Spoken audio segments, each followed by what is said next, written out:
ਤੇ ਕੀ ਕਹਿੰਦੇ ਪਾਕਿस्तान का मतलब क्या जो भी लभे झोले च पा कोई नहीं है भाई साजिद जेडे दो पेज मैं ले मैं स्पेशल ले हैं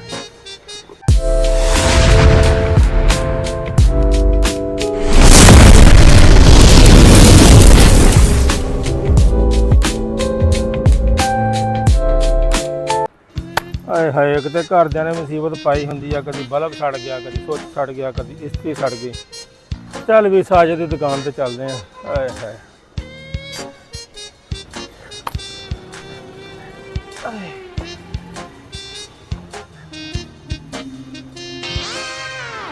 ਸਾਜਦ ਸਾਜਦ ਹੈ ਉਹ ਸਾਜਦ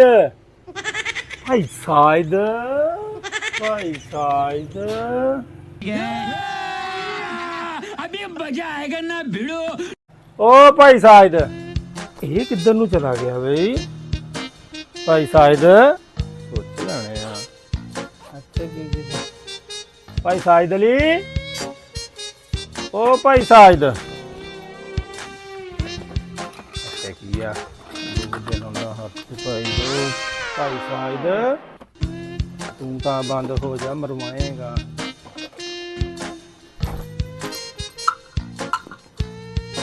की कहते पाकिस्तान का मतलब क्या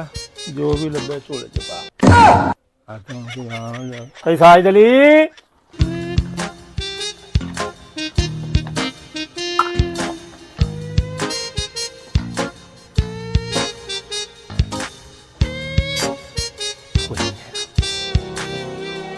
भाई साजिद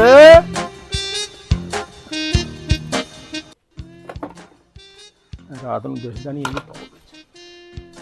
भाई साजिद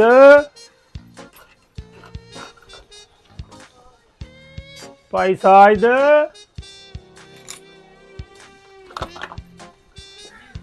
गया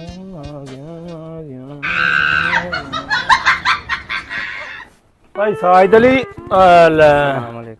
वालेकुम सलाम भाई साजिद लगदा मेनू तेरा दिल नहीं करदा दुकान ते नहीं मैं इत्थे लागे गया सी भाजी जरा यार मैं आया सीगा भुरक मैं कहा झोला मोची नूं विखा के आवां ते यार ना मैनू ना एक दो पेज तां दे इथों सही दो पेज देई मैनू कढ के जरा मैनू जरूरत है हां देखो तो इन्ना ना गुजारा हो जू हां इन्ना ना गुजारा होगा ते बाकी भाई साहिद मैनू लगदा तेरा दिल नहीं करदा दुकान ते रहन नूं इत्थे कोई आवे आके कोई इत्थे चीज़ां जेबी च पाए की कौन जिम्मेदार है इस गल दा ਤੁਸੀਂ ਕਿੱਧਰ ਗਾਇਬ ਰਹਿੰਦੇ ਨਹੀਂ ਅੱਜ ਤੱਕ ਹੋਈ ਤੇ ਨਹੀਂ ਭਾਜੀ ਇਦਾਂ ਉਹ ਦੌਰ ਗਏ ਪੁਰਾਣੇ ਜਿਹੜੇ ਅੱਗੇ ਨਾ ਇਦਾਂ ਹੁੰਦੀ ਚੀਜ਼ਾਂ ਚੱਕੀਆਂ ਜਾਂਦੀਆਂ ਹੁਣ ਨਹੀਂ ਉਹ ਚੱਕੀਆਂ ਜਾਂਦੀਆਂ ਅੱਛਾ ਉਹ ਵੇਖ ਤਾਂ ਲੱਗਾ ਸਾਹਮਣੇ ਚੀਜ਼ਾਂ ਕਿੱਦਾਂ ਚੱਕੀਆਂ ਜਾਣਗੀਆਂ ਭਰਾਵਾ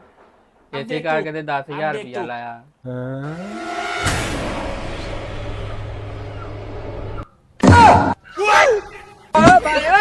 ਇੱਥੇ ਬਣਾ ਕੋਲ ਮੈਨੂੰ ਲੱਗਦਾ ਇਹ ਮੇਰਾ ਝੋਲਾ ਸੀਗਾ ਯਾਰ ਜੇ ਇਹਨੂੰ ਪਤਾ ਲੱਗ ਗਿਆ ਬਾਅਦ ਚ ਕੈਮਰੇ ਚ ਵੇਖ ਲੈ ਮੇਰਾ ਤੇ ਬੇੜਾ ਗਰਕ ਨਹੀਂ ਮੇਰੀ ਤਾਂ ਇੱਜ਼ਤ ਦਾ ਮਸਲਾ ਬਣਨਾ ਅੱਛਾ ਭਾਈ ਸਾਹਿਬ ਇਹ ਦੋ ਨਾਟਿਆ ਤੇ ਇਹ ਨਾ ਮੈਂ ਆ ਚੀਜ਼ਾਂ ਵੀ ਲਈਆਂ ਸੀ ਤੂੰ ਦੁਕਾਨ ਤੇ ਹੈ ਨਹੀਂ ਸੀਗਾ ਮੈਂ ਕਿਹਾ ਭਾਈ ਸਾਜ ਹੁੰਦਾ ਫਿਰ ਉਹਨੂੰ ਦੱਸ ਦਿੰਦੇ ਆ ਇਹ ਨਾ ਆ ਸੀਗਾ ਇੱਕ ਇਹ ਵੀ ਸੀ ਹਾਂਜੀ ਇਹ ਲੈਟ ਵੀ ਮੈਨੂੰ ਚਾਹੀਦੀ ਸੀਗੀ ਉਹ ਬੱਚਾ ਛੋਟਾ ਪੜ੍ਹਦਾ ਆ ਇਹ ਸੋਚ ਸੀ ਇੱਕ ਛੜਿਆ ਇਹ ਸੀ ਇਹ ਹੁਣ ਕਿੰਨੇ ਪੈਸੇ ਹੋ ਗਏ ਆਪਣੇ ਇਹ ਵੀ ਲਿਆ ਇਹ ਮੈਨੂੰ ਪੈਸੇ ਦੱਸਿਓ ਮੈਂ ਤੁਹਾਨੂੰ ਪੈਸੇ ਦਿੰਦਾ ਇਹ ਭਾਜੀ 1000 ਰੁਪਇਆ ਹੋ ਗਿਆ ਤੁਹਾਡਾ 1000 ਹੋ ਗਿਆ ਹਲੋ ਭਾਜੀ ਆਪਣਾ 1000 ਰੁਪਇਆ ਇਹ ਚੀਜ਼ਾਂ ਹੁਣ ਮੈਂ ਜਰਾ ਜੇਬੀ ਚ ਪਾ ਲਾਂ ਮੈਂ ਫਿਰ ਚੱਲਦਾ ਆ ਤੇ ਦੁਕਾਨ ਇੱਦਾਂ ਵਾਕਿਆ ਤੂੰ ਬਿਲਕੁਲ ਸਹੀ ਕੀਤਾ ਜਿਹੜਾ ਤੂੰ ਕੈਮਰਾ ਲਾਇਆ ਲੋਕ ਤੇ ਇੱਥੇ ਬੜੀਆਂ ਬੜੀਆਂ ਚੀਜ਼ਾਂ ਚੁੱਕ ਕੇ ਲੈ ਜਾਂਦੇ ਆ ਤੇ ਬਿਲਕੁਲ ਸਹੀ ਕੀਤਾ ਤੂੰ ਜੋ ਵੀ ਕੀਤਾ ਇਹ ਤੁਹਾਡਾ ਭਾਜੀ ਇਹ ਦੋ ਪੇਜ ਜਿਹੜੇ ਦੋ ਪੇਜ ਮੈਂ ਲਏ ਮੈਂ ਸਪੈਸ਼ਲ ਲਏ